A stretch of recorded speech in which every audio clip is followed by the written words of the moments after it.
नमस्कार दोस्तों, स्वागत है आपका। आज जो आपकी क्लास होने वाली है, ये आपके जितने भी आपके जो एग्ज़ाम होने वाले हैं, जिसमें हिस्ट्री का पोर्शन पूछा जाता है और जो काफ़ी बोर करता है, वो उसकी जितनी आपकी समस्याएं हैं उनका निवारण आज हो जाएगा। वो कैसे हो जाएगा? क्योंकि आज जो डिस्कशन हम लोग करने वाले हैं वो पूरी मिडाइवल हिस्ट्री का करने वाले हैं, और उसके लिए कम से कम 7 से 8 दोस्त हमारे सामने बैठे हुए हैं, क्योंकि इनकी इच्छा थी कि हिस्ट्री का वाचन आज किया जाए, तो हमने कहा बिल्कुल किया जाएगा। तो वो लोग आराम से बैठे हैं, वो भी पढ़ेंगे और उनके साथ साथ आप सब भी आराम से पढ़ते रहेंगे। ठीक है, तो आराम से, कोई समस्या नहीं है। अगर जो भी काम वाम हो निपटा लीजिए, उसके बाद वीडियो को देखिएगा, ताकि बीच में उठने जैसी कोई किसी प्रकार की समस्या ना आए। और ये हमारा वादा है कि हिस्ट्री आपकी आज जब ख़त्म होगी, है ना, तब आपको ये एहसास हो जाएगा कि आपको इस तरीके से हिस्ट्री, अगर जो आगे के लेक्चर हैं वो आपको पढ़ने चाहिए थे।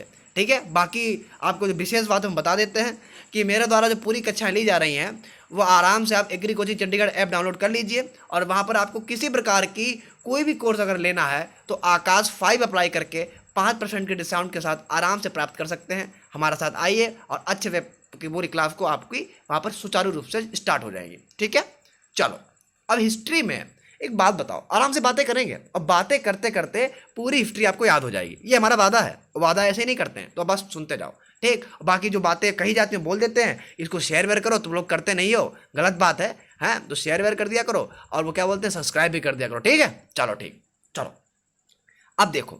सबसे पहले अगर तो आपने देखा हो कि अगर हम स्टार्ट करें तो आप मेरी बातों को सुनिएगा। जैसे ये क्या है, ये आपका ये है, मतलब भारत के नीचे वाला पोर्शन है। ठीक, और यहाँ पर ये पूरा भारत इस तरीके का है। ठीक, ये पहले वाला भारत है, यानी जब भारत बनाते हो तो आजकल बढ़िया से आपका मैप दिख जाता है, लेकिन 711 के आसपास उस टाइम कोई भारत का मैप जो था, उसमें अपना बेटा यानी पाकिस्तान, और कौन, अपना पोता बांग्लादेश, म्यांमार, ये सब किस में आता था, है ना, बर्मा वगैरह, ये सब भारत में तो आता था।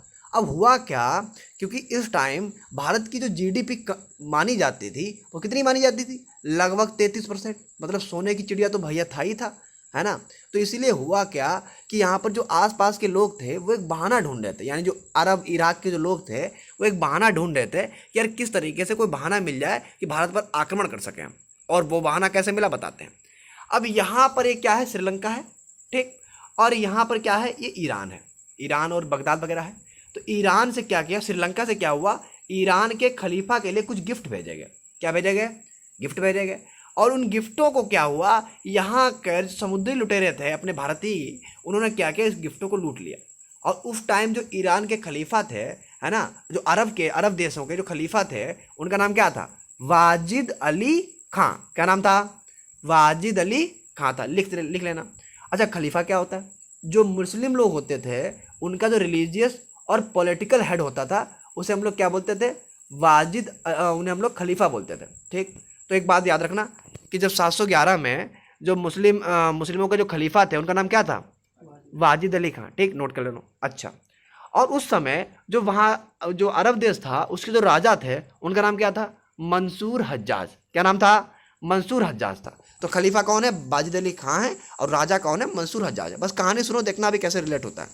और भैया जी, जो अपने भारत था, तो भारत में एक जगह है निरुड़, यानी कि यहाँ के जो राजा थे जिनका नाम था राजा दाहिर। क्या नाम था, राजा दाहिर।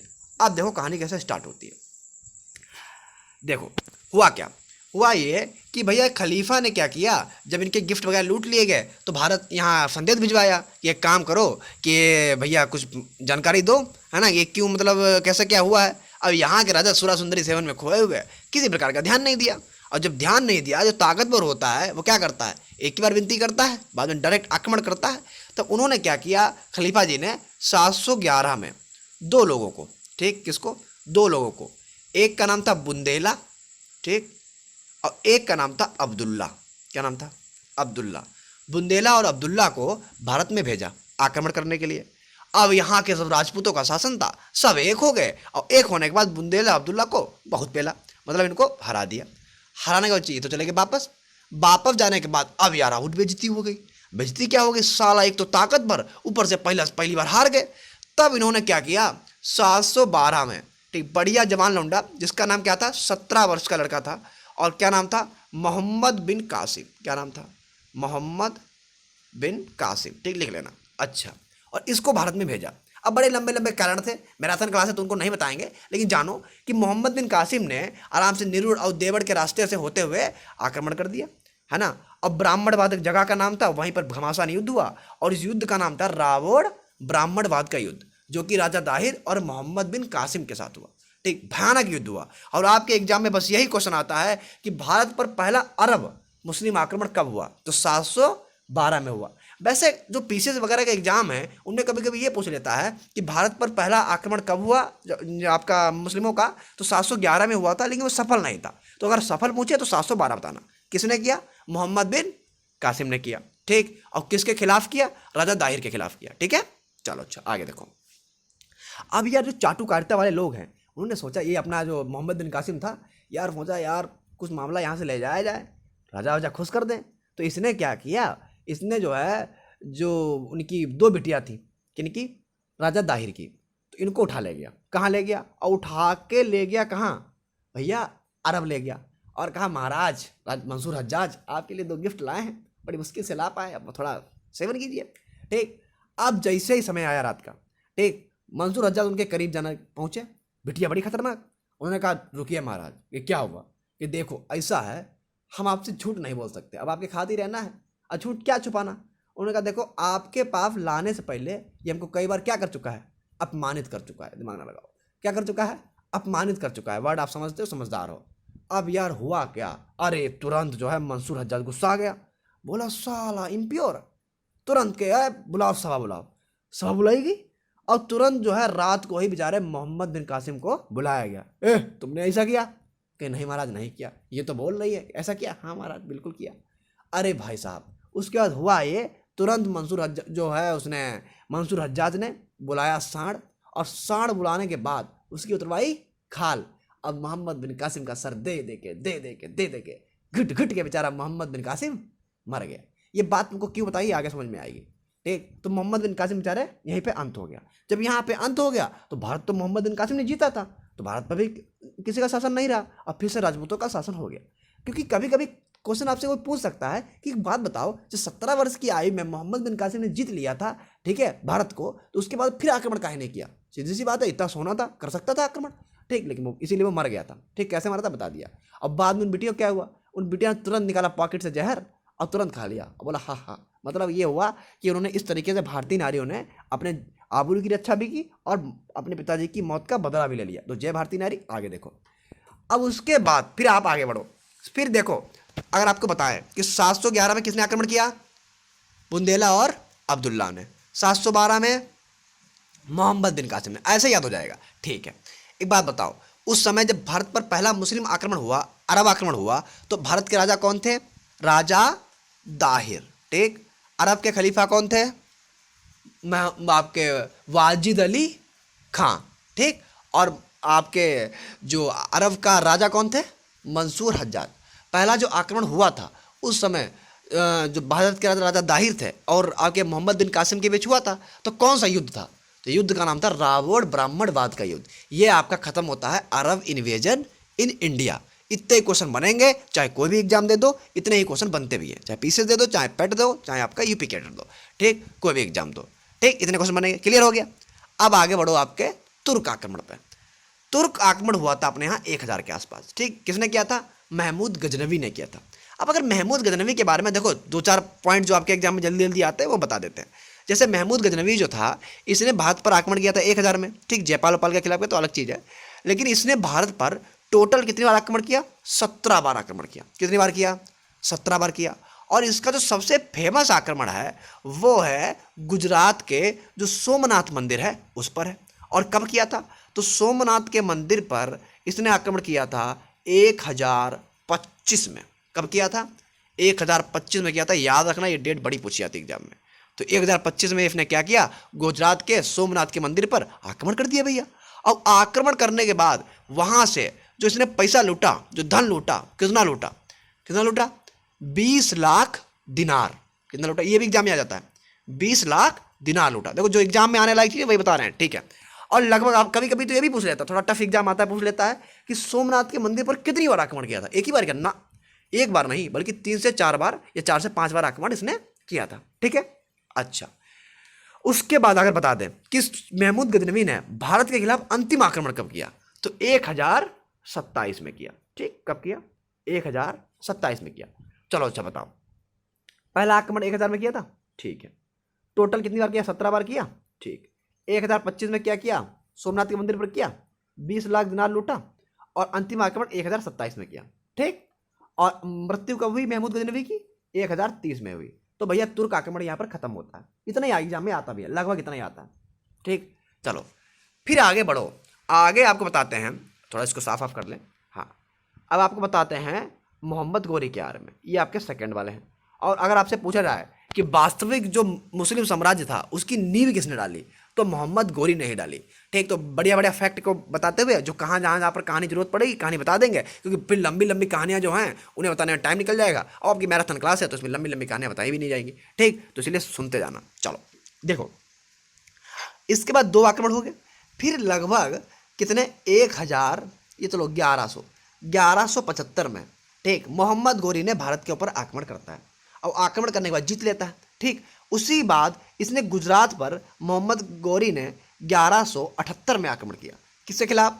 भीम द्वितीय के खिलाफ। किसके खिलाफ? भीम द्वितीय के खिलाफ। जसो नामा तसो गुणा, भीम जैसा नाम वैसा गुण। और उसने भीम द्वितीय ने आपके ये मोहम्मद गोरी को बहुत मारा, और मार के जो है हरा दिया, ठीक। मारा नहीं, मार नहीं डाला, हरा दिया। अब यार मोहम्मद गोरी जो बड़ी टेंशन में, क्या करें क्या करें क्या करें। तब उसको किसी ने खबर दी कि देखो भैया, अगर जीतना है तो जीतने के लिए आपको करना क्या पड़ेगा, आपको भारत का जो दिल है यानी जो दिल्ली है उस पर आक्रमण करना पड़ेगा और उसको जीतना पड़ेगा। तब उसने क्या किया, भारत के 1191 में, ठीक, तो उस समय जो राजा थे, अरे भाई क्या कर रहे हो, ऊपर जा रहे हो, हाँ, उस समय जो राजा थे जिनका नाम क्या था, पृथ्वीराज चौहान था। क्या नाम था भैया? पृथ्वीराज चौहान था। अब पृथ्वीराज चौहान के खिलाफ तराइन के युद्ध में, कौन से युद्ध में? तराइन। तराइन एक हरियाणा के पास जगह है, अपना नाम है, लिख लो। तराइन के युद्ध में उसने क्या किया, पृथ्वीराज चौहान के खिलाफ घमासान युद्ध हुआ, और उस युद्ध में हुआ ये कि अपना जो मोहम्मद गोरी था, जो अपना नहीं था पराया था, वो हार गया और पृथ्वीराज चौहान जीत गए। लेकिन यार इन्होंने एक गलती कर दी, और गलती क्या कर दी तुमको बताते हैं। इन्होंने क्या किया, उसे जिंदा छोड़ दिया, ठीक। अब जिंदा छोड़ने के बाद भाई साहब, जिंदा जो खून जो है वो लग गया है शेर के, तो आक्रमण तो करेगा ही। अब शेर वो था नहीं, वो तो गिदड़ था, ठीक। तो उसने क्या किया, 1192 में फिर से आक्रमण किया। लेकिन इसके बीच में एक थोड़ी सी कहानी तो आई जाती है सर, ये आपको बता देते हैं। देखो कैसे, क्योंकि सर 1191 में मोहम्मद गोरी हार गया और 1192 में जो है ये जीत गया। एक साल में ऐसा क्या हो गया, है ना? हुआ क्या, पहले राजपूतों ने एक कसम खाई थी कि जितने राजपूत सब एक हो जाएंगे और किसी भी विदेशी शक्ति को भारत में आने नहीं देंगे, ठीक। अब इन्होंने क्या किया, होता क्या है कि यहाँ पर एक राजा होते हैं जिनका नाम था जयचंद। क्या नाम था? जयचंद। और जयचंद की एक बिटिया होती है जिनका नाम है संयोगिता। संयोगिता, संघमित्रा, संयोगिता ही है, संयोगिता। अब संयोगिता, अच्छा उस टाइम जो स्त्रियां थीं वो सिर्फ देखते हैं कि कौन ताकतवर ज़्यादा है। ज़्यादा आजकल तो एप्पल का मोबाइल चल जाता है, लेकिन पहले ये सब चलता था। तो उन्होंने देखा यार सबसे ताकतवर जो है वो पृथ्वीराज चौहान है, ठीक, और बड़ा बड़ा जो है साहसी राजा है। तो उनकी जो बिटिया थी वो पसंद करती थी किनको? पृथ्वीराज चौहान को, ठीक। दोनों राजपूत थे।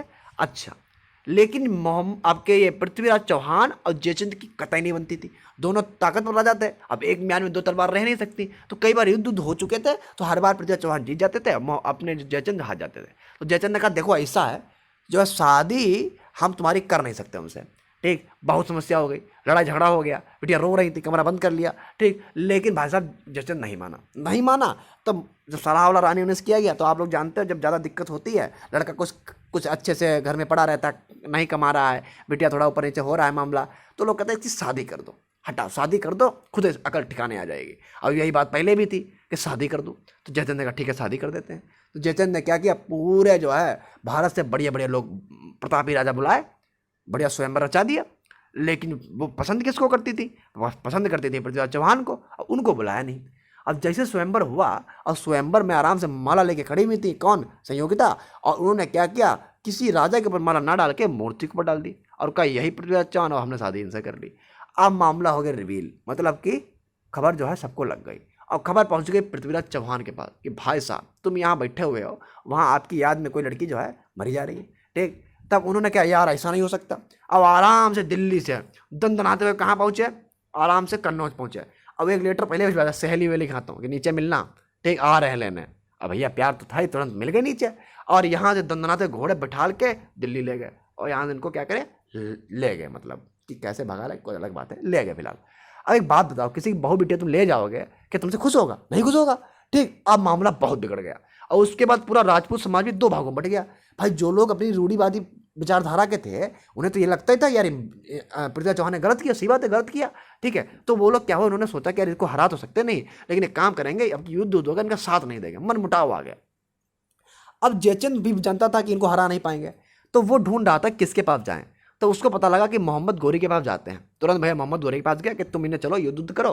बोला यार हम नहीं करेंगे यार, हम कर देंगे, पिछली बार देखो बहुत पहले गए थे, अब हम नहीं जाएंगे। तो नहीं नहीं तुम जाओ, हम तुम्हें अपनी सेना देते हैं, हम सामने नहीं आएंगे, कोई राजपूत हैं, सामने आ जाएंगे तो समस्या हो जाएगी, ठीक है। तो इसलिए हम तुम्हें सेना देते हैं, थोड़ा राजवाज बताते हैं। और लोग कहते हैं कि वहाँ पर एक ब्राह्मण था, उसने क्या किया था, राजवाज थोड़े 2-4 बता दिए थे, ठीक। तो उसके बाद हुआ ये कि भैया 1192 में, एक साल के अंदर 92 में तराइन का वही मैदान था, सेम साइड सेम जगह आके तो मिल, और वहाँ पर जो है भयानक युद्ध हुआ और इस युद्ध में पृथ्वीराज चौहान जी हार गए और अपना मोहम्मद गोरी जो अपना नहीं था, ठीक, बार बार निकल जाता पता नहीं कहा है, तो मोहम्मद गोरी जीत गया, ठीक। और जयचंद ने उसकी सहायता की थी। अब भाई साहब 1192 में कभी कभी ये पूछा जाता है कि भैया जो 92 में जो युद्ध हुआ था, तराइन का दूसरा युद्ध जो आपके एग्जाम में आता है, इसमें पृथ्वीराज चौहान को मार दिया था। तो सही बात है भैया, चौहान जी को मार दिया था। अगर आपके एग्जाम कहीं लिखा रहता है कि आंखें फुड़वा के जेल में डाल दिया और उसके बाद फिर वो मलिक मोहम्मद जैसी ने, नहीं कौन थे उसके, कोई उसके थे, वो दरबारी कवि थे, बाद में जो है वो आंखें बंद करके एक चेहरा नजर आया, ठीक, और उन्हें तेज तीर मार दिया तो मोहम्मद गोरी मर गया। सब झूठी कहानी है, फालतू की बातें हैं, ठीक। सच्ची कहानी क्या है कि पृथ्वीराज चौहान मार दिए गए थे, ठीक है, उस युद्ध में ही। और उसके बाद हुआ ये कि अपना मोहम्मद गोरी राज्य करने लगा, ठीक। ये बात सही है, तथ्य चाहे गूगल पे डाल के चेक कर लेना। चलो, उसके बाद यार जयचंद ने सोचा यार ये हर बार ये मुसलमान आते हैं और भाग जाते हैं, ठीक, तो इस बार भी आएंगे और चले जाएंगे, कोई टेंशन नहीं होगी। तो इसने सोचा यहाँ की गद्दी हम संभाल लेंगे, कोई दिक्कत वाली बात नहीं। अब मोहम्मद गोरी जा ही नहीं रहा, जब जा ही नहीं रहा तो भैया जयचंद ने कहा भाई साहब कब जाएंगे, क्या हम कहाँ जाएंगे, हम इतनी मुश्किल युद्ध जीते हैं, ठीक, 2-3 बार मार भी खाए हैं। अभी हिमदूती ने एक फाइट पहला और एक फिर इसने बहुत मारा, ठीक।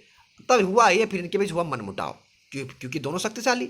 अब मनमुटाव हुआ तो 1194 में एक और युद्ध होता है, और वो युद्ध कौन सा है, आपके चंदावर का युद्ध। कौन सा युद्ध है, चंदावर का युद्ध 1194 में किस किस के बीच, जयचंद और पृथ्वीराज चौहान के बीच होता है, और सॉरी जयचंद और मोहम्मद गोरी के बीच होता है। और ये युद्ध कौन जीतता है, अब जो है मोहम्मद गोरी जीत जाता है, अब अपने जयचंद जो है वो हार जाते हैं, ठीक। तो ये युद्ध भी याद रखना इंपॉर्टेंट है।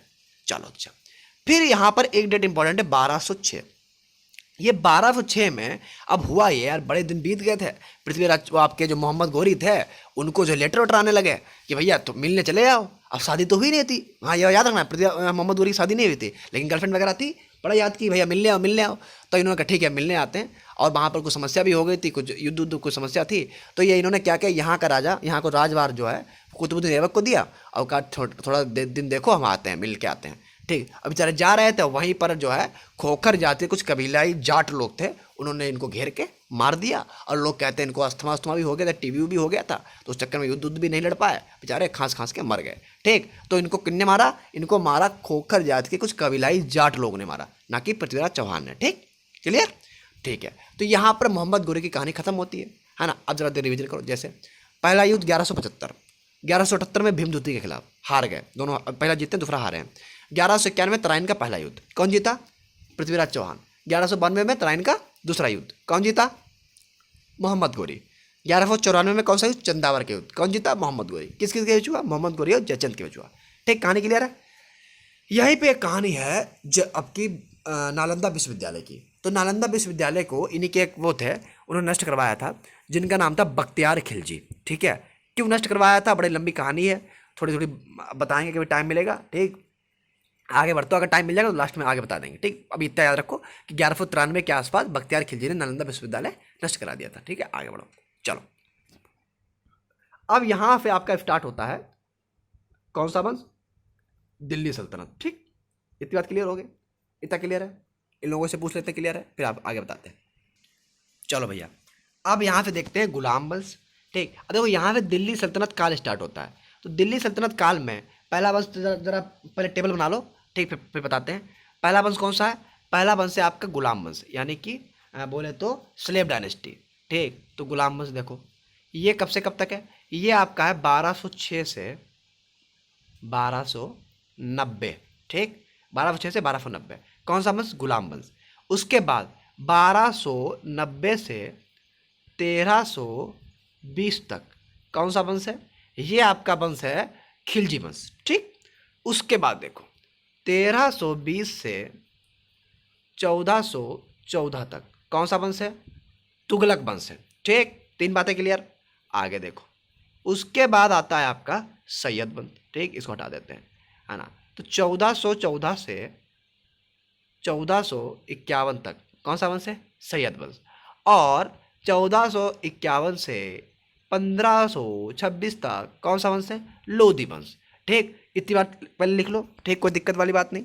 यानी कि अब जो पूरा दिल्ली सल्तनत चलेगा वो इन 4 ही 5 वंशों पर चलेगा। कौन कौन से? गुलाब वंश, खिलजी वंश, तुगलक वंश, सैयद वंश और अपना जो है लोधी वंश। ठीक है, इसके बाद बाबर आएंगे तो मुगल काल में पढ़ेंगे। ठीक, चलो अब कहानी स्टार्ट करते हैं, आराम से सुनते हैं, टेंशन ना लो। देखो, सबसे पहले कौन है? कुतुबुद्दीन ऐबक है। कौन है भैया?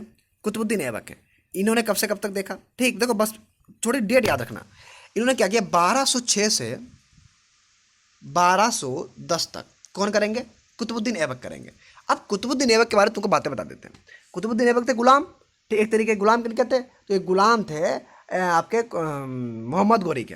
ठीक, अब इन्होंने क्या किया? इनको जो है बैठा लिया यार गद्दी पे। अब गद्दी पे बैठे नहीं, बोले तो हम खड़े रहेंगे, हमारे जो राजा हैं वो अपने मोहम्मद गोरी ही हैं, वो खत्म हो गया अलग बात है, लेकिन जो है हम सिंहासन में नहीं बैठे, तो सिंहासन में बैठे नहीं है। ठीक, और इन्होंने अपनी राजधानी बनाया लाहौर को। तो ये एग्जाम में भी आ जाता है कि दिल्ली सल्तनत काल में कुतुबुद्दीन ऐबक की राजधानी क्या थी? बच्चे दर्द से दिल्ली लगा देते हैं, उन्हें लगता है दिल्ली सल्तनत पूछा क्या है, दिल्ली राजधानी होगी। लेकिन कुतुबुद्दीन ऐबक की राजधानी क्या थी? लाहौर थी। बाद में जो है इल्तुतमिश इसको कहाँ लाता है? दिल्ली लाता है, अलग बात है। लेकिन जो है पहले कुतुबुद्दीन ऐबक की राजधानी क्या थी? लाहौर थी, याद रखना। साथ ही साथ ये बड़ा मतलब बढ़िया आदमी था। एक बढ़िया आदमी क्या, या बड़ा जो है लाखों का दान कर देता था। ठीक है, या कई कई लोग कहते हैं कि लाखों जो है सजाएं माफ़ कर देता था, वो अलग बात है, वैसा हो नहीं सकता। लेकिन हाँ, दान जो है लाखों का करता था, इसीलिए इसको लाख वक्स बोलते हैं। क्या बोलते हैं? लाख वक्स। ये भी एग्जाम में पूछा जा चुका है कि लाख वक्स की संख्या कितने दी जाती है। तो लाख वक्स कौन है? कुतुबुद्दीन ऐबक है। ये काफ़ी उदार प्रवृत्ति का भी था, लोगों की हेल्प करता था। ठीक, तो लोग इसे क्या बोलते थे? द्वितीय हातिम ताई बोलते थे। क्या बोलते थे? द्वितीय हातिम ताई। हातिम ताई जानते हो? नाटक देखा? हाँ, सबने देखा, हमने देखा। चलो अच्छा, इसके अलावा इसके जो एक गुरु थे, ठीक, जिनका नाम था कुतुबुद्दीन बख्तियार काकी। क्या नाम था भैया? कुतुबुद्दीन बख्तियार काकी। ठीक, वो भैया आ रहे थे मिलने। अब जो सूफी संत लोग होते थे वो महल वहल में नहीं रुकते थे। ठीक, उनने कहा देखो हमारे में अलग व्यवस्था करवाओ, नहीं तो हम नहीं आ पाएंगे। कि कोई दिक्कत वाली बात नहीं। तो कहीं ठीक, कहाँ तक? अजमेर तक आ जाओगे? हाँ, अजमेर तक आ जाएंगे। कि ठीक है। तो इसने क्या किया? अजमेर में 2.5 दिन के अंदर एक झोपड़ा बनवाया, जिसका नाम क्या था? 2.5 दिन का झोपड़ा, या 2.5 का झोपड़ा बोलते हैं। जो 2.5 दिन के अंदर बन के तैयार हो गया तो फिर 2.5 दिन का झोपड़ा बोलते हैं। और उसको जो है इसने बढ़िया तरीके से बनवाया। और बनवाने के बाद वहाँ पर कौन रुके थे? सूफी संत, इसके गुरु थे कुतुबुद्दीन बख्तियार काकी के नाम से, आराम से रुके थे। और ये 2.5 दिन का झोपड़ा कहाँ है? अजमेर में है। किसकी याद में बनवाया था? ये किसकी आगमन में बनवाया था? तो कुतुबुद्दीन बख्तियार काकी की याद में, इनके गुरु थे। ठीक है, अच्छा। अब उसके बाद देखो, फैक्ट हैं, फैक्ट को ऐसे जोड़ रहे हैं, टेंशन ना लो। उसके बाद जो है, उसके बाद हुआ ये कि गुरुजी मर गए। तो गुरुजी खत्म हो गए तो लोग अपनी मोहब्बत के लिए ताजमहल बनवाते हैं। ठीक, इन्होंने क्या किया? अपने गुरुजी के लिए इतना सम्मान हो, आजकल तुम लोग सम्मान नहीं करते हो, गलत बात। ठीक, तो इन्होंने क्या किया? अपने गुरु के लिए उनकी याद में कुतुब मीनार का निर्माण करवाया था। तो यार अगर आपसे पूछे कुतुब मीनार का निर्माण किसने स्टार्ट करवाया था, तो कुतुबुद्दीन ऐबक ने करवाया था। क्यों करवाया? बैठे बैठे डाउन, कोई बात नहीं। किसकी याद में करवाया था? तो इसके गुरु थे सूफी संत कुतुबुद्दीन बख्तियार काकी की याद में, और आगमन पे 2.5 दिन का झोपड़ा। ठीक, 2 काम करवाया। अच्छा, अब देखो एक बात बताओ, आ रहे तो दबाव में था। जैसे ट्रंप के आने में 2 दिन में दीवार बन गई। ठीक, सरकारी काम इतने अच्छे हो नहीं पाता। तो जब आ रहे थे तो दबाव था, और दबाव में इन्होंने क्या किया? बढ़िया तरीके से 2.5 दिन में काम करवा दिया। और जब चले गया कि ठीक है बन रहा है, बनने दो, कोई दिक्कत वाली बात नहीं, तो उसको जो है अपनी कुतुब मीनार निर्माण दिल्ली में स्टार्ट हो गया, बन रही थी आराम से। और बीच ही में इन्होंने क्या, आप पोलो खेल लेते हैं, मतलब चौगान खेलते हैं। बेचारे चौगान खेल लेते हैं, अब बार बार जो है घोड़े को उस पर गेंद पे मारते थे। नहीं बैठ देखे नहीं है तुम लोग? आराम से घोड़े पे बैठ के और गेंद को मारते हैं, और गेंद को मार रहे थे। अब गेंद जो है घोड़े में जो अब जो स्टिक थी, वो स्टिक जो थी वो गेंद में नहीं लगती थी, घोड़े को लग जाती थी बार बार। घोड़ा टेंशन में आ गया, घोड़े इनको गया तो बहुत दिक्कत कर रहा, तुरंत इनको गिरा दिया। अब गिराने के बाद रख दिया पैर, कुचल दिया। अब बेचारे ये मर गए। तो क्वेश्चन पूछा जाता है कि चौगान खेलते समय किसकी मृत्यु हुई? कुतुबुद्दीन ऐबक की। ठीक, अब देखो कौन कौन से क्वेश्चन एग्जाम में पूछे जाते हैं। द्वितीय हातिम ताई कुतुबुद्दीन ऐबक, लाख बख्श कुतुबुद्दीन ऐबक, ठीक। इसके अलावा गुलाम मस्जिद के संस्थापक कुतुबुद्दीन ऐबक, राजधानी कामनबाई लाहौर, ठीक। इसके अलावा पूछा जाता है कि कुतुबुद्दीन ऐबक के गुरु कौन थे? कुतुबुद्दीन बख्तियार काकी। इनकी आगमन पे क्या बनवाया था? 2.5 दिन का झोपड़ा। इनके मरने के बाद क्या बनवाया था? कुतुब मीनार, ठीक। नींव किसने डाली? कुतुबुद्दीन ऐबक ने। पूरा किसने कराया? इल्तुतमिश ने। आगे आएगा, ठीक। और उस पर मंजिलों का हटवा के फिर बनवाया किसने? तो फिरोज शाह तुगलक वगैरह तो आगे थे, बताएंगे, टेंशन ना लो, ठीक है। तो यहाँ पर जो मेन पॉइंट थे कुतुबुद्दीन ऐबक के इतने ही थे। आगे बढ़ते हैं।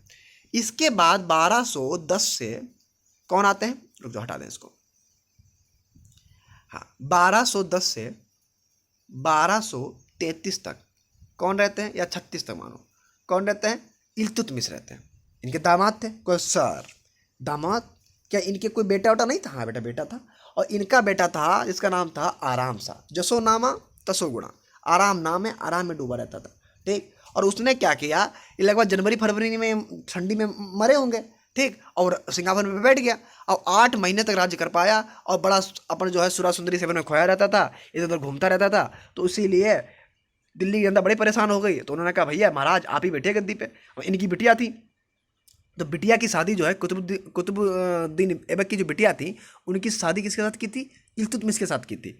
तो इल्तुतमिश काफ़ी अच्छा राजा था, ठीक है। और भैया बड़ा, अगर इसकी लंबी कहानी में जाएंगे तो टाइम लग जाएगा। तो के जो कुतुबुद्दीन ऐबक मर गए थे, इनका क्रियाक्रम जो वगैरह सब इल्तुतमिश ने किया था। कि इन्होंने सोचा राजा हम ही बनेंगे, लेकिन भैया जो और 2-3 लोग थे उन्होंने राजा बना दिया आराम शाह को। तो बाद में हुआ ये कि दिल्ली की जनता विरोध करने लगी। तो आराम शाह को हटाने के लिए कुतुबुद्दीन ऐबक ने कहा कि एक काम करेंगे, इल्तुतमिश ने कहा कि एक काम करेंगे कि जनता जो है अगर विरोध ना करे तो हम इसे हटा दें। कि ठीक, हटा दो। आराम से जो है मिलने के, साले साहब क्या हाल चाल है, और पिठी में छुरा उरा भोंक के उन्हें मार डाला, ठीक। और अपने आप गद्दी पे बैठ गया। तो 1210 से 1236 तक कौन बैठेगा? कुतुबुद्दीन आपके इल्तुतमिश बैठेगा, ठीक है, याद रखना। अब इन्होंने कौन कौन से काम किए, इनके 3-4 काम फेमस है, बता देते हैं डायरेक्ट। देखो उस टाइम होता क्या था, जैसे इल्तुतमिश क्या हुए, अपने साले जी को मार के बैठ गए, तो हो सकता है इल्तुतमिश को मार के कोई और बैठ जाए भविष्य में, ठीक। तो इन्होंने क्या किया, ये सब चीज़ें ना हो, और इन्होंने क्या किया, एक गठन किया। और गठन किनका किया? 40 सरदारों का। और इनका नाम क्या रखा? तुर्कान चहलगामी। काम क्या था? उनको एक तरीके से संवैधानिक पावर दी गई थी। मतलब ये था कि कौन राजा, अगर राजा की मृत्यु आकस्मिक हो जाती है, ठीक है, कैसे भी हो जाती है, तो उनकी जगह पे राजा कौन बनेगा, इसका डिसीजन वो जो संवैधानिक पैनल थी, यानी जो 40 सरदार थे वो लेते हैं, ठीक। वो लेंगे, वो अपने हिसाब से राजा को बैठा लेंगे जो सिंहासन के लायक होगा। अब हुआ ये कि कुतुबुद्दीन ऐबक जो इल्तुतमिश थे, उन्होंने 40 सरदार बनाया।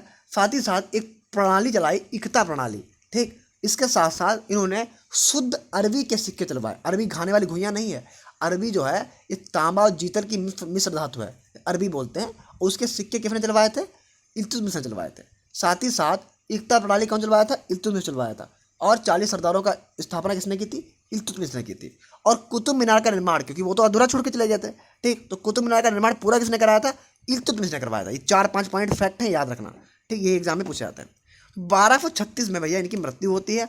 और इनके बाद इनके बेटा जो है रुकनुद्दीन फिरोज वगैरह वो गद्दी पे बैठते हैं। वो भी नहीं शासन चला पाए, उनकी मम्मी तुर्कान छाई रही, शासन चला नहीं पाए। और उनके बाद ये जो दिल्ली की जनता थी, इन्होंने क्या किया, एक पेटीकोट क्रांति कर दी। और पेटीकोट क्या किया, सबने लाल पेटीकोट पहन के क्रांति कर दी। और कहा देखो ऐसा है, रजिया को गद्दी पे बैठाओ। इनकी बिटियाँ बड़ी मतलब शानदार थी और बढ़िया तरीके से मामला अपना चलाती थी, ठीक। और उन्होंने क्या किया, जब विरोध होने लगा तो 40 सरदारों ने क्या किया, उसको हटा के और रजिया सुल्तान को गद्दी पे बैठा दिया। तो यहाँ तक कहानी पहले बताओ, क्लियर हुई? रजिया सुल्तान 1236 से 1240 तक राज्य करेंगी। और भैया भारत की प्रथम महिला मुस्लिम शासिका रजिया सुल्तान यहाँ से गद्दी पर बैठने के लिए बैठती हैं। बोलो जय श्री राम, ठीक। आगे देखो, चलो भैया रजिया सुल्तान तक देखो। अब रजिया सुल्तान के आगे बताते हैं। अब रजिया सुल्तान रह गई 1236 से 1240 तक रजिया सुल्तान। देखो रिवीजन कर रहे हैं तो फटाफट बता रहे हैं। अब रजिया सुल्तान के बारे में 2-3 पॉइंट जानने वाले हैं। कैसे? पहली महिला मुस्लिम शासिका रजिया सुल्तान, कब से कब तक? 1236 से 1240 तक किया। अब हुआ ये जो 40 सरदार थे, ये थोड़ा सा इनके दबाव में रहने लगे। थोड़ा से मस्त उनका जो रूढ़िवादी विचारधारा के थे, तो उन्हें पसंद नहीं था कि कोई स्त्री उनके ऊपर राज्य करे। और ये भाई साहब अपने मन की मर्जी थी, ठीक, मन का शासन चलाती थी। तो इन्होंने क्या किया, इन्होंने ये किया कि ये आराम से वो हातिम ताई जैसा नहीं होता, काबा, ठीक, कुल्की, टोपी लगा के आने लगी, मतलब मर्दों जैसे कपड़े पहन के आने लगी। तो यही पहली बात तो ये पसंद नहीं थी लोगों की, जनता उनता को भी पसंद नहीं थी। मुस्लिम जो समुदाय होता है उसमें बुर्का पहन के रहना पड़ता है, ठीक। ये अपना बढ़िया मर्दों जैसे पहन के आने लगी। साथ ही साथ एक घटना और हो गई। घटना क्या हो गई, इनके जो घुड़सवार के हेड थे जिनका नाम क्या था, याकूत। क्या नाम था, याकूत नाम था। उन याकूत के साथ इनका क्या हुआ, अफेयर चला गया, प्यार मोहब्बत हो गई। तो उस मोहब्बत के चक्कर में हुआ ये कि जनता को थोड़ी बहुत खबर लग गई और थोड़ा विरोध इनका थोड़ा छोटा मोटा राज्य स्तर पर होने लगा, ठीक। मतलब ग्रामीण स्तर पर इनका विरोध हो रहा था। 40,000 को ये भी पसंद नहीं था, ठीक। बड़े दिक्कत में आ गई यार, बड़े समस्या, और रानी महारानी गलत कर रही है, लेकिन रानी है, कर भी कह सकते हैं। तब इन्होंने थोड़ा बहुत षड्यंत्र रचा और कहा, जो इसके आसपास एक राजा था जिसका नाम था अल्तुनिया, उसने आक्रमण किया और उन्होंने कहा कि महारानी अल्तुनिया बहुत ताकतवर है, उसके लिए आपको उससे संधि करनी पड़ेगी, ठीक। नहीं तो मामला सुधार जाएगा। तो संधि कैसे करेंगे सर, इस संधि करने के लिए जो है, अगर आप या तो अपना राज्य दो, राज्य का कोई हिस्सा दो उसको, और नहीं तो उससे अपने जो क्या करो, रिश्तेदारी करो। और रिश्तेदारी करने के लिए क्या करो, आप भी शादी लायक हो गई तो शादी कर लो, पर देश के लिए इतना तो कर ही सकती हो। अब यार रजिया टेंशन में पड़ गई, है ना। तो रजिया ने क्या किया भैया, शादी कर ली, और शादी इनके साथ कर दी अल्तुनिया के साथ, ठीक। और बेचारा याकूत जो है वो अपना अकेला रह गया। अब अकेला रहने के बाद में बड़ा इंटरफेयर कर रहा था। तो याकूत को और रजिया को मतलब हुआ कि प्यार तो उन्हीं से करती थी, शादी के बाद भी मिलने उलने जाती थी। तो ये उसने क्या किया, षड्यंत्र के तहत सुपारी दे दी और याकूत और रजिया को दोनों को खत्म करवा दिया। और बाद में अल्तुनिया भी खत्म हो गया और इस तरीके से 40,000 फिर से सत्ता में आ गए। सत्ता ने बड़े बीच में लोग आए, बहराम शाह, आराम शाह, उनके कोई काम के नहीं है। फिर एक राजा आता है 1265 से 1287 तक, जिसका नाम है बलबन, ठीक। 1265 में गद्दी पे कौन बैठता है, बलबन बैठता है। इसके बारे में याद रखना, ये इंपॉर्टेंट राजा है, थोड़ा जल्दी जल्दी जल्दी बता रहे हैं क्योंकि रिवीजन चल रहा है। अब यहाँ पर हुआ ये बलबन, यह सब देख रहा था। ये भैया किसके किसके शासनकाल में था, ये इल्तुतमिश के शासनकाल में था, और यहाँ से सब कुछ देख रहा था मामला, ठीक। इसने सोचा यार ये बहुत इंटरफेयर कर रहे हैं 40 सरदार, एक काम करो इनको हटाओ। और इनको कैसे हटाओगे, तो इसने क्या किया, मिर्जापुर देखिए, तो मिर्जापुर वन में जैसे ही सब जितने लोग होते हैं उनको खाने पे बुलाते हैं, कालीन भैया, और भैया गुड्डू भैया जाते हैं, कहते हैं मिर्जापुर से कोई कनेक्शन नहीं चाहिए, दन दन सब गोली मार देते हैं। ऐसे ही सेम चीज़ इनके साथ की गई थी, मतलब मिर्जापुर में जो है यहीं से उठाया गया है, समझो। आराम से सबको जो 40 सरदारों को खाने पे बुलाया गया, बढ़िया से सभा लगी और उनके पीछे 40 आदमी खड़े कर दिए। अब जैसे ही जो है कौर खाया, तुरंत 40 लोगों की मुंडी हटा दी। इस तरीके से 40 सरदारों का दमन किसने किया, बलबन ने किया। कैसे किया बता दिया, ठीक है। और इन्होंने क्या किया, उस टाइम बड़े लोग आक्रमण कर रहे थे, इन्हें क्या करते थे, लोगों को छोड़ देते थे, वो आक्रमण करते थे। तो इन्होंने क्या किया, इन्होंने एक नीति अपनाई, रक्त और लोह की नीति। और रक्त और लोह की नीति क्या थी, रक्त और लोह की नीति ये थी कि भैया जो दुश्मन है उनको मार दो, टेंशन ना लो, ठीक। साथ ही साथ ये बलबन दिखने में बहुत गंदा था, बहुत गंदा था दिखने में भाई साहब, बहुत बेकार है, मोटा नाटा सांड, ठीक। तो ये गुलाम किसका था, इल्तुतमिश का गुलाम था, है ना, एक तरीके से। तो इसको कोई खरीद नहीं जाता, लंबी कहानी मत जानो, पर थोड़ा आगे बढ़ो। तो इसकी कोई इज्जत नहीं कर रहा था, एक तरीके से गुलाम था, गुलाम बाद में राजा बन गया, तो इसकी कोई इज्जत नहीं कर रहा था। तो इज्जत नहीं कर रहा था तो इसने क्या किया कि अब तो ज़बरदस्ती इज्जत करवाएंगे। तब इसने क्या किया, दो नीति चलाई, रक्त, वो आपकी क्या नीति नाम था, सजदा और पेबोज। पहले क्या किया, जहाँ राजा दिख जाएगा आपको झुक के सलाम करना पड़ेगा, ठीक, सजदा करना पड़ेगा, ठीक है। अब आदमी इनको देखे अब हफ दे, सजदा हफ दे यार, बड़ी टेंशन आ जाए। तब इन्होंने क्या किया, एक और प्रथा लाई, पेबोस, जहाँ दिख जाओ चार मेरे चरणों में गिर के चरण को चूमो, फिर आगे बढ़ो। सजदा और पेबोस कौन लाया, बलबन लाया। तुर्काने चहलगामी का दमन किसने किया, बलबन ने किया। रक्त और लोह की नीति कौन लाया, बलबन लाया, ठीक है। और इस तरीके से बलबन की कहानी आगे बढ़ती है। और 1287 में बलबन की मृत्यु के बाद कौन राजा बनता है, क्यूमर्स बनता है, केकुआबाद बनता है। और उसके बाद 1290 में गुलाम वंश का दमन होकर अपने कौन स्थापित करता है, खिलजी वंश स्टार्ट करता है। और खिलजी वंश के बाद आगे देखते हैं। तो भैया यहाँ तक मामला क्लियर है। गुलाम वंश के बाद रिविजन करते हैं। 1206 से 1210 कुतुबुद्दीन ऐबक, 1210 से 36 तक इल्तुतमिश, 36 से 40 रजिया, 65 से 87 बलबन। बीच की कहानी क्लियर है। तुर्काने चहलगामी की स्थापना इल्तुतमिश, दमन किसने किया, बलबन ने किया। वैसे कहानी आपने बना लेना, कोई दिक्कत नहीं होगी, कहानी पूरी क्लियर रहेगी, ठीक। अब दिक्कत ये होती है कि आप लोग वीडियो को पूरा नहीं देखते, तो ये समस्या कर देते हो, ठीक है। तो हमें एक बात अब बता दो कि ये हिस्ट्री के लेक्चर आपको आगे भी चाहिए भाई। पीसीएस का एग्जाम 1 तारीख को लगा है, ठीक। तो अगर आगे की चीज़ें, वैसे तो हमने पैड बैच में पूरा पढ़ाते हैं और लंबा लंबा पढ़ाते हैं, ठीक। और टाइम भी ज़्यादा हो गया, तो एक काम करते हैं, इसको हम सोच रहे हैं कि 1290 तक हो गया है, 1290 से ठीक 1526 तक एक वीडियो दूसरा ले आए, ठीक। उसमें बता दें, है ना, 34 मिनट का वीडियो है, यहाँ तक फटाफट रिवीजन भी हो गया है। तो जरा बताओ हमें, अगर ठीक ठाक लगता है तब ठीक है, नहीं तो कोई दिक्कत वाली बात नहीं। तो जरा कमेंट में रिवीजन हम बता देना, जो लोग पूरा वीडियो देखते हैं वो, ठीक है, कोई दिक्कत नहीं, ठीक है। आगे बढ़े। बढ़ने के बाद और इसको शेयर वेयर कर देना अच्छे से ताकि समस्या ना हो, है ना। बाकी पेड बैच में आओ कोई समस्या नहीं होगी, वहाँ समस्या होने भी नहीं देंगे, और यहाँ थोड़ा सा मेहनत आपको करनी पड़ेगी, ठीक। 1290 से 1320 तक खिलजी बताएंगे, फिर थोड़ा खत्म कर देते हैं यार, फिर छोड़ो यार, कहाँ तुम लोग भी कहोगे, है ना, खत्म ही कर देते हैं, थोड़ा जल्दी जल्दी बताएंगे, ठीक। देखो खत्म हो गया, वैसे मन नहीं था लेकिन बता देते हैं। देखो हाँ, अब 1290 से 1320 तक कौन है, खिलजी हैं। तो 1290 में आपके कौन बैठते हैं, आपके बैठते हैं जलालुद्दीन खिलजी। अब जलालुद्दीन खिलजी 90 से 96 तक बैठते हैं, 90 से 96 तक बैठते हैं। और इन्होंने क्या किया, वैसे तो ज़्यादा काम किए नहीं, बस थोड़ा बहुत जो है सूफी संत को पैरों की तरह कुचलवा दिया था और वो काम नहीं किया था। बाकी ये भैया एक डायलॉग मारता था, मैं बूढ़ा मुसलमान हूँ और मैं किसी का रक्त बहाना नहीं चाहता, तो ज़्यादा टेंशन ना लो और आराम से विद्रोह विद्रोह करो ना, ठीक। ज़्यादा विद्रोह विद्रोह भी नहीं हुए। अच्छा, अब इसका भतीजा था जिसका नाम था अलाउद्दीन खिलजी। वैसे इसकी भी बड़ी लंबी लंबी कहानियाँ हैं, तो कहानियाँ एग्जाम में नहीं बताएंगे, फैक्ट बताएंगे, ठीक, क्योंकि आपको रिवीजन करना है।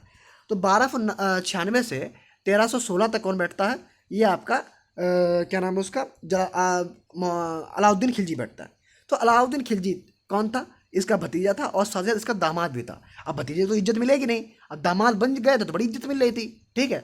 तब ये काफ़ी खास बन गया था। अब खास बनने के बाद ये उनके काल में, जलालुद्दीन खिलजी के काल में, ये कौन था, ये कड़ा मानिकपुर, इलाहाबाद के आसपास एक जगह है कड़ा मानिकपुर, ठीक, वहाँ का सूबेदार था। और ये दक्षिण जीतने के बाद जब वापस आया तो ये भाई साहब मिलने गए उनसे, चाचा जी। तो वहीं पर क्या हुआ, कड़ा मानिकपुर में चाचा जी को जो है मौत के घाट उतार दिया और अपने आप गद्दी पर बैठी। अब 96 से 1316 तक कौन बैठेगा, आपका जो है कौन बैठेगा, अलाउद्दीन खिलजी, ठीक है।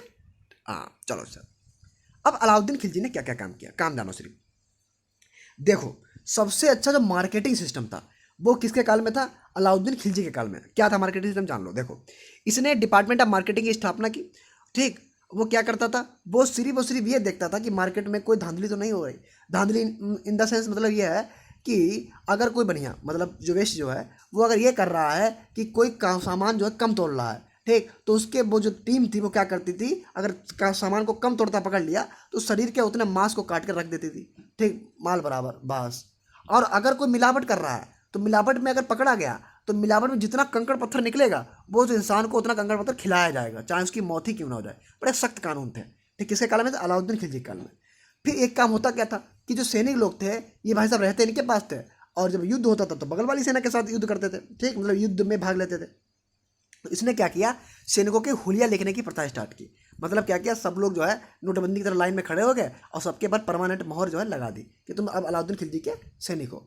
ऐसे घोड़ा वाले थे, घोड़ा जो है लाते थे और लोग जो है अपने बेच देते थे, बड़ी उसकी भी कहानियाँ हैं, ठीक। अब हुआ ये, तो इसने क्या किया, घोड़ा दागने की प्रथा स्टार्ट कर दी, बस इतना जान लो, बाकी अंदर की बात काम की भी नहीं है। तो घोड़ा दागने की प्रथा अलाउद्दीन खिलजी, ठीक, सैनिकों के हुलिया लिखने की प्रथा अलाउद्दीन खिलजी, और इसके साथ ही साथ रक्त और तलवार की नीति। मंगोल बहुत आक्रमण कर रहे थे तो इसने क्या किया, रक्त और तलवार की नीति अपनाई, ठीक। रक्त और तलवार लोह की लगभग एक ही थी, कॉपीराइट ना आ जाए तो अलग कर दिया। तो रक्त और तलवार की नीति में इसने क्या किया, आराम से जो भी मंगोल थे बस मंगोल के नाम से सबको मारना स्टार्ट कर दिया, किसी प्रकार की किसी के साथ जो है वो सहानुभूति नहीं रखी गई। तो रक्त और तलवार की नीति कौन लाया, अलाउद्दीन खिलजी। और इसके अलावा एक इसका अभियान है, ठीक, आपका कौन सा वाला, पद्मावती वाला, ठीक है, वो मेवाड़ के खिलाफ किया था, ठीक, याद रखना। राजा रतन सिंह कौन थे, ठीक है, उनके खिलाफ किया था, याद रखना।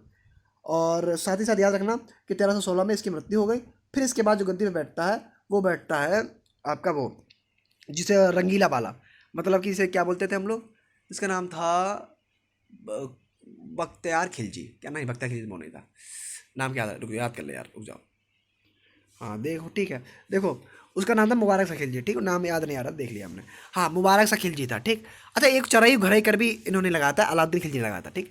मुबारक खिलजी सन की आदमी था, अपने आप को खलीफा घोषित कर दिया। कभी कभी स्त्रियों और नग्न स्त्रियों की या नग्न दरबारी थी उनकी संगत पसंद करता था, और अपने आप जो है कभी कभी नंगा जो है दरबार में घूमता रहता था। ये सब बातें पूछी जाती हैं, ठीक। तो यह याद रखना कि अपने आप को खलीफा किसने घोषित किया, मुबारक सा खिलजी ने किया, ठीक। उसके बाद जो है स्टार्ट होता है खुसरो खां, ठीक है। तो खुसरो खां के बारे में जो बातें बताएंगे बस मेन बातें वो याद रखना, ठीक। तो खुसरो खां जो थे, ठीक है, ये कौन थे भैया, ये थे आपके तुगलक वंश, एक तरीके तुगलक वंश, क्या नाम था उसका, हाँ अंतिम जो राजा खुसरो खां था, ठीक है। अंतिम राजा कौन थे, खुसरो खां थे। अब खुसरो खां को मारकर गद्दी पे कौन होता है, गयासुद्दीन तुगलक, और यहाँ पे तुगलक वंश स्टार्ट होता है। और तुगलक वंश कब से कब थे, 1320 से 1398 या 1414 तक है, 1398 तक अलग रहता है, 1414 तक मेन नहीं माना जाता, ठीक। चलो अच्छा, मेन पॉइंट याद रखो, बाकी जब डिटेल पढ़ाएंगे तो बताएंगे। देखो 5 सितंबर 1320 को खुसरो खां जो है उसको पराजित करके गाजी मलिक जो है यानी गयासुद्दीन तुगलक के नाम से गद्दी पर बैठ गया। ठीक, अच्छा इसने क्या किया, इसने जो है नहरें उन्हें बहुत खुदवाई, सिंचाई के लिए कुएं नहरें खूब अच्छे से निर्माण करवाया। ठीक, तो नहरों के निर्माण के लिए सबसे पहला कौन था, गयासुद्दीन तुगलक था। साथ ही साथ इसने क्या किया, गयासुद्दीन तुगलक के समय क्या किया, इसने जो है एक तुगलकाबाद नामक एक शहर बसाया। ठीक, और इसके बाद तुगलक की जो गयासुद्दीन तुगलक की जो मृत्यु थी वो 1325 में बंगाल से अभियान से लौटते समय हो गई। वही 3 बातें याद रखना। अब क्यों हो गए तुमको बता देते हैं यार। इसका एक वो तो जूना खां था, जूना खां जब हम लोग मोहम्मद बिन तुगलक बोलते हैं, ये थोड़ा ऐसे जलता था यार। हाँ तो बताया, अच्छी बात है। अब यार ये जब बंगाल से अभियान से लौट रहा था, इसने क्या किया, इनके लिए लकड़ी का महल बनवाया। उस लकड़ी के महल में हुआ ये कि आराम से अंदर ये जो है तुगलक जी बैठे हुए थे गयासुद्दीन तुगलक, और इसने क्या किया, हाथियों को दौड़ा दिया। जब हाथी दौड़े उनके पैरों की धमक से लकड़ी के महल गिर गया, बेचारा गयासुद्दीन तुगलक जो है अंदर मर गए। तो पूछा जाता है कि लकड़ी के महल से गिरने से किनकी मृत्यु हुई, गयासुद्दीन तुगलक की हुई। और ये इस इतिहास में सच तो है नहीं किसने मारा, तो लोग कह जाते हैं जूना खां ने मारा, बात अलग अलग है। ठीक, अब जूना खां उसके बाद गद्दी पे बैठता है, मतलब कि आपका जो मोहम्मद बिन तुगलक है ये गद्दी पे बैठता है। सनकी राजा था, कैसे था बताते हैं। ये बहुत पढ़ा लिखा था। अब पढ़े लिखे आदमी कभी कभी ज़्यादा पढ़े लिखे जाते हैं तो पगला जाते हैं। ठीक, तो ये भी पगला गया। इसने क्या किया, इसके यहाँ सब काम विफल हो गए। मतलब इसने पहले क्या किया, दोआब क्षेत्र में कर की वृद्धि की। मतलब जो दोआब जानते हो, जो 2 नदियाँ होती हैं उनके बीच का जो क्षेत्र होता है दोआब बोलते हैं, उनके बीच क्या किया, कर की वृद्धि की। ठीक, 1326 से 1327 के बीच। अब यार हुआ है उसी दिन क्या, उसी साल क्या हुआ, सूखा पड़ गया, तो बेचारे किसान लोग करवट दे नहीं पाए, तो ये भी मामला विफल हो गया। फिर इसने क्या, राजधानी परिवर्तन किया। ठीक, राजधानी को जो है चेंज कर दिया। ठीक, देवनागरी जो है दौलताबाद वगैरह लेके गया। ठीक, मतलब इन्होंने कहा कि दिल्ली से हम देवगिरी ले जाएंगे और नाम क्या रखेंगे, दौलताबाद रखेंगे, है ना। तो दौलताबाद नाम रखा भैया, या मान लो कि इस तरह की नाम दौलताबाद, हाँ ठीक है, दौलताबाद रखा। अब हुआ ये, जैसे जब राजधानी लेके जा रहा था सब लोग भैया इनके पास चल दिए कि राजधानी में रहेंगे, राजधानी में रहेंगे, राजधानी में रहेंगे। ठीक, तो दिक्कत ये हो गई, रास्ते में होने लगी बारिश। अब बारिश आजकल ऐसा नहीं है कि ना होए ना, बड़ी भयंकर बारिश हुई। अब भयंकर बारिश हुई तो मामला जल्दीकाश हो नहीं पाया, तो टेंट वेंट लगा के सब रहने लगे थे। तो हुआ ये कि भैया वहाँ पर पानी भर गया और बैक्टीरिया मतलब जो है बीमारी फैल गई, और कौन सी, प्लेग। अब प्लेग में क्या हुआ, आधी जो है इनकी जनसंख्या निपट गई। तो निपट, जिनके घर का कोई सदस्य मर जाए तो राजा कोई दोष देता है, तो वो भी मामला जो है इनका विफल हो गया। फिर उन्होंने क्या, संकेतिक मुद्रा चलाई, कापर के, चांदी की जगह कापर के सिक्के चलाना स्टार्ट कर दिया। कि उन्होंने कहा यार मुद्रा जो है विनिमय का माध्यम तो है, काम स्टार्ट कर दें। अब यार लोगों ने क्या किया, लोगों ने नकली टकसाल डाल दी और चांदी बाहर निकाला नहीं, मुद्रा अपने आप टकसाल डाल के कापर का मामला स्टार्ट कर दिया। तो हुआ ये, जब रेवेन्यू आया तो सब कापर आ गया, चांदी आया नहीं। इस तरीके से ये भी मामला इनका विफल हो गया। और एक खुरासान कराची अभियान था, उसमें भी हार गए थे। तो ये बात है ना, चार काम किए, चारों में हार गए। तो दोआब क्षेत्र में कर की वृद्धि, राजधानी परिवर्तन, संकेतिक मुद्रा और खुरासान कराची अभियान, इसीलिए बाद में बेचारे मर गए। मरने के बाद इतिहास लोग लिखते हैं कि जनता को इससे और इससे जनता को मुक्ति मिल गई, बेचारा ऐसे रक्त पिपासु, ये एक तरीके से माना जाए। सन की याद कौन था, मोहम्मद बिन तुगलक था। 4 काम के चारों में फेल हो गया। ठीक, चलो उसके बाद आते हैं अपने कौन, फिरोज शाह तुगलक। फिरोज शाह आते हैं ना, लाओ देख ले, क्लियर रहे सब, अरे सुनते जाओ, टेंशन ना लो। ठीक, सुनते जाओ। फिरोज शाह तुगलक, फिरोज शाह तुगलक ने क्या किया, देखो फिरोज शाह तुगलक ने जो है जूना खां की याद में एक नगर बसाया, जौनपुर। ठीक, फातिहाबाद इसने फिरोजाबाद, फतेहाबाद, फिरोजाबाद, फतेहाबाद, फिरोजपुर, हिसार, है ना, जौनपुर, ये सभी बसाए थे फिरोज शाह तुगलक ने। ठीक, साथ ही साथ इसने 5 बड़ी नहरों का निर्माण भी करवाया था, है ना। और इसके अलावा इसने ज्वालामुखी मंदिर के पुस्तकालय, हाँ इसने क्या किया था कि फारसी, ठीक है ये भी काम करने, नहीं ये काम का छोड़ो। अच्छा हाँ, फिरोज शाह तुगलक की मृत्यु कब हुई, तो 1388 में हुई थी। ठीक, चलो अच्छा, और कुछ है, फिर आता है ये इतना ही लगभग इसके इंपॉर्टेंट। ठीक, इसके बाद जो है ये वंश खत्म होता है, तुगलक वंश। ठीक, इसके बाद आते हैं आपके सैयद वंश, और सैयद वंश में एक बात याद रखना कि हरी और बुक्का जो थे 1336 में इन्हीं के वंश में थे। ठीक, 1414 से 1551 तक कौन है, सैयद वंश है। सैयद वंश में एक पॉइंट याद रखना कि सैयद वंश की स्थापना किसने की, तो भैया किसने की, खिज्र खां ने की। ठीक है, किसने की, खिज्र खां ने की। ठीक, आगे देखो, अच्छा ये लास्ट है, चलो आगे आता है लोधी वंश। तो लोधी वंश संस्थापक कौन है, मेन जो संस्थापक हैं वो बहलोल लोधी हैं, इन्होंने बहलोली सिक्के चलवाए थे। ठीक, इसके बाद आते हैं बहलोल लोधी के बाद कौन से आते हैं, सिकंदर लोधी आते हैं, और सिकंदर लोधी के बाद आते हैं इब्राहिम लोधी। तो सिकंदर लोधी ने आगरा शहर की स्थापना की थी, याद रखना। और साथ ही साथ ये भी पॉइंट याद रखना कि गले की बीमारी के तहत सिकंदर लोधी की मृत्यु हो गई थी, उसके बाद आते हैं इब्राहिम लोदी, और इब्राहिम लोदी और बाबर के बीच पानीपत का दूसरा युद्ध होता है। बस यही, पानीपत का पहला युद्ध होता है, बस यही पूछा जाता है कि पानीपत का पहला युद्ध कब हुआ? 1526 में हुआ। इब्राहिम लोदी और बाबर के बीच हुआ। कौन सी लंबी कहानी थी रणा सांगा वाली, और कभी और बताएंगे। तो 1526 में पानीपत का पहला युद्ध बाबर और इब्राहिम लोदी के बीच होता है। ये पूरा दिल्ली सल्तनत हो गया ख़त्म। क्लियर? बताओ क्लियर? अब मुगल काल बाद में बताएंगे, ठीक? पहले दिल्ली सल्तनत क्लियर हो गया, मामला क्लियर है, ठीक है? आगे मिलते हैं कभी और। अब थोड़ा नींद लगी, सो जाएं, 3:30 बज चुके हैं, तो सो जाते हैं, ठीक है? और दूसरी चीज़ ये है, अच्छे से पढ़ो, और पढ़ने में कोई समस्या हो और टेलीग्राम ज्वाइन कर लो, ठीक? ताकि तुम्हें कोई दिक्कत ना हो, ठीक? बाकी एग्री कोचिंग पढ़ा रहे हैं, कोई दिक्कत हो अपनी कोचिंग आराम से आओ और अपनी कोचिंग समझ के पढ़ो, कोई टेंशन वाली बात नहीं, ठीक है? चलते फिर, है ना? Radhe Radhe, thanks to all.